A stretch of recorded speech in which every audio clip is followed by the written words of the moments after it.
المصطفى أما بعد فأعوذ بالله من الشيطان الرجيم بسم الله الرحمن الرحيم اللهم صل وسلم على سيدنا ومولانا محمد وعلى آل سيدنا ومولانا محمد وبارك وسلم طول مبارك آيات نمبر 6 مخکې الله رب العزت د دې آیت نه وفرمایل انه علیم بذات الصدور د الله رب العزت لپاره علم هغه الله رب العزت ثابت کړی چې یقینا خبره ده علم کلي طور سره ټول الله رب العزت لپاره ثابت دی او اوس ورپسې دې آیاتونو کې الله رب العزت د علم سره سره رزق هم ثابت دی چې الله رب العزت رازق ذات دی نو علم هم شو او رازق هم شو او ورپسې بیا خلق هم ثابت دی چې الله عالم ذات هم دی رازق ذات هم دی او خالق ذات هم دی وایي چې دا ټول نوي صفات په الله تعالی سره متصف دي نو بیا پکار نه ده چې صرف د دې یو الله الوهیت هم ومنلی شي او د دې الله ربوبیت هم ومنلی شي نو بل طرف ته بیا تګ ولې کولی شو دعوه څوک ټوله دا ده چې خلکو د الله ربوبیت هم ومني د الله الوهیت هم ومني او د الله سره شریکان مه جوړوي چې دا د الله سره شریکان دي دغه څه شو په دغه باندې رد شو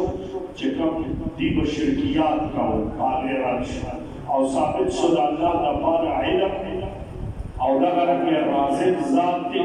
او دغه رنګې خلق درې واړه د الله رب العزت لپاره ثابت شو دلته الله فرمایي وما من دابة فی الارض که موږ وګورو د نحو په اصطلاح کې دابه نکره ده او دا نکره په سیاق لعنتي کې راغلې ده نو دې عموم پیدا دی الله داسې فرمایي چې په دې ځمکه که د پاسه وي او که د لاندې وي څومره چې زنده سر دي چې ژوند پکې موجود وي موږ وایو ورته لیوینګ او مووینګ انټیټي چې پکې کوم وي چې ګرځي او لکې رالکې او دا سیسټم پکې موجود وي الله فرمایي د دې رزق په ما دی نو دې چونکې رازق ذات دی نو رزق یې په الله دی او بیا ورپسې وفرمایي بالارض په دې ځمکه کې که دننه یو ګټه بعضې ګټې داسې په دې غرونو کې راشي چې هغه ماته کې او ډنډه پکې وګورې نو ډنډه پکې چېرته د دې حشراتو نه یو چینجي پکې پروت وي او هغې هم الله رب العزت الله رزق ورکوي داسې ذات او بیا داسې رازق ذات دی چې موسی علیه السلام چې کوم مړي ته د هغې د خوراک او انتظام کړی وو نو دومره غټ غټ ماهیان هم په دې اوبو کې شته چې الله رب العزت هغې ته څه ورکوي رزق ورکوي نو الله فرمایي وما من دابة فی الارض الا علی الله رزقها په الله باندې د رزق د هغې بیا دلته هجوم راغی لازم کېدل راغل چې په الله دا رزق ورکول واجب دي دا پې لازم دي خو یو داسې نه خو دا تفضلا وي الله رب العزت باندې نه خو تفضلا او بیا دې سره سره ویعلم مستقرها پیژني الله تعالی هغه ځای د قرار د دې تابع په دنیا کې مستقرها مستقر الله د دې پیژني د دې تابع په دې دنیا کې ومستودعها او الله رب العزت پیژني هغه ځای د ودیعت د دې تابع چې په کوم ځای کې دا ودیعت کوي امانت کوي الله رب العزت د هغې حاکم عالم الغیب ذات الله ته دا پته لګي چې دا انسان په دنیا کې په کوم ځای کې پاتې کېږي د کوم کوم ځای کې پاتې دی او دا ورته پته ده چې په آخرت کې به د ده کوم مقام. عبدالله بن عباس رضی الله عنهما فرمایي چې د مستقر نه مراد دا دی چې دی په دې دنیا کې په کوم ځای کې پاتې کېږي او مستودع نه مراد دا دی چې حیث تقول دی به په کوم ځای کې مري الله ته دا پته. عبدالله ابن مسعود رضی الله تعالی عنہ فرمایي چې د مستقر نه مراد دا ده چې دا په رحم د میندو کې به الله ته دې څه معلوم دی او دغه رنګې من حیث تقول دی به په کوم ځای کې مري الله ته د هغې علم. نو دا ټوله صفات چې الله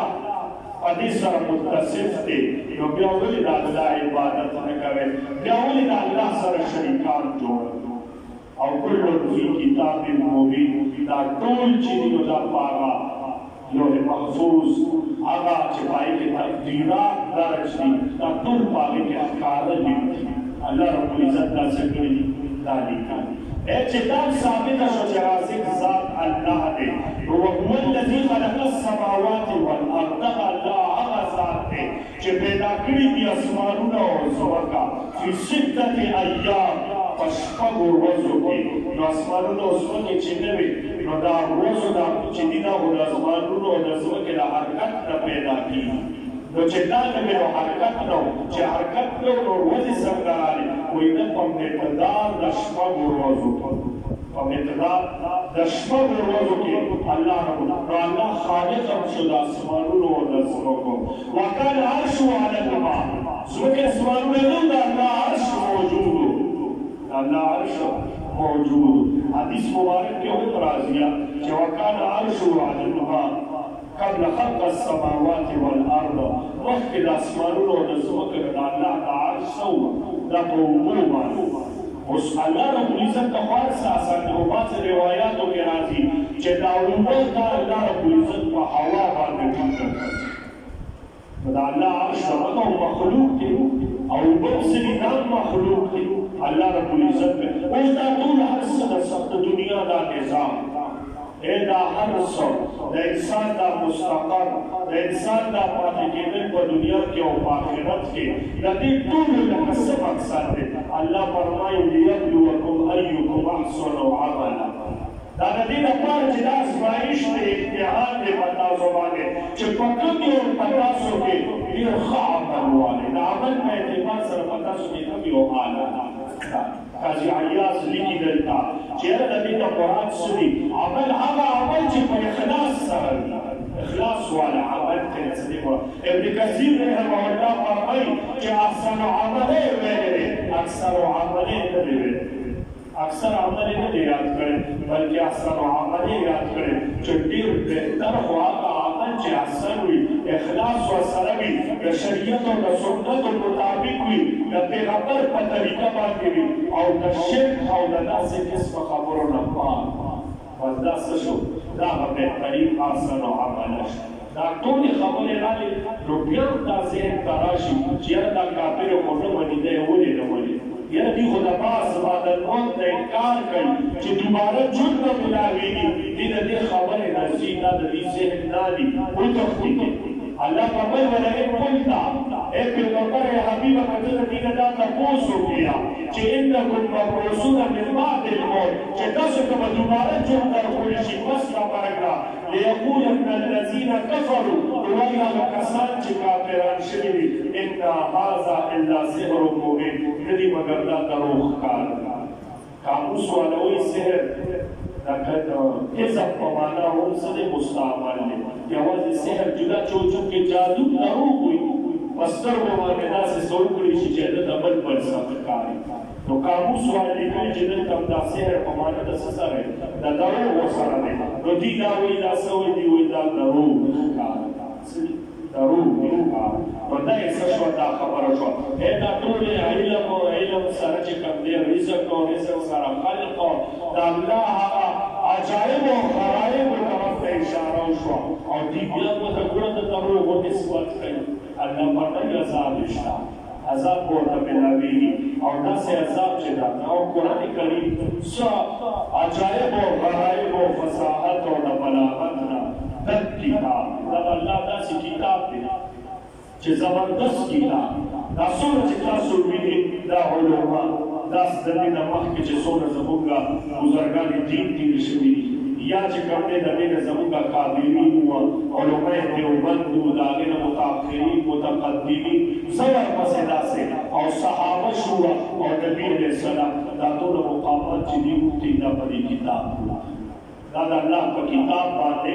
دغه مقاماتو ته رسېږي زما عزتمندو کنه موږ په الله په دې کتاب باندې عمل وکړو یقینا خبره ده او ما کوي او که عمل کې نه وي نو ډېر عمل وي او ډېرې کوو څه نتیجه هغه نه راوځي خو بس ټوله ډېر دی انشاءالله ځکه ټایم هم ډېر واغوښتی شو امیر صاحب هم تشریف فرمایي په دې باندې انشاءالله اکتفا وکړو الله رب العزت فرمایي وما من دابة في الأرض أو نشتري سيوزن دسارا فزمكك إلا على الله رزقها مگر الله باندې رزق دهغه ويعلم مستقرها ومستودعها او بيجي الله تعالى هغه مستقر دي دابه په دنیا کې او مستودعها او هغه امانت دي دابه په آخرت کې كل في كتاب مبين او دا ټول چې دا ترتیب هغه کتاب ښکار کې وهو الذي صفة الله تعالی هغه ذات خلق السماوات والارض چې پیدا کړی اسمانونه او ځمکه په 6 ایام او مقدار د شپږو ورځو کې وکانه عرشه علی الماء او عرش الله تعالی دورون پاسا ليبلوكم أيكم أحسن عملا لدې لپاره چې ازمایښت وکړي په تاسو چې کوم یو په تاسو کې ډېر بهتر عمل واده دی ولئن قلت کچته تاسو کې حبیبا انکم مبعوثون من بعد الموت چې کله تاسو به دوباره راپورته کولی شئ من بعد الموت پس د مرګ نه ليقولن الذين كفروا نخامخا وویل هغه کسان چې کافران شوي ان هذا الا سحر مبين چې دا خبره مگر دا خودي دروغ ښکارا او دوسری معاذ الله دروغ ته نسبت نسکي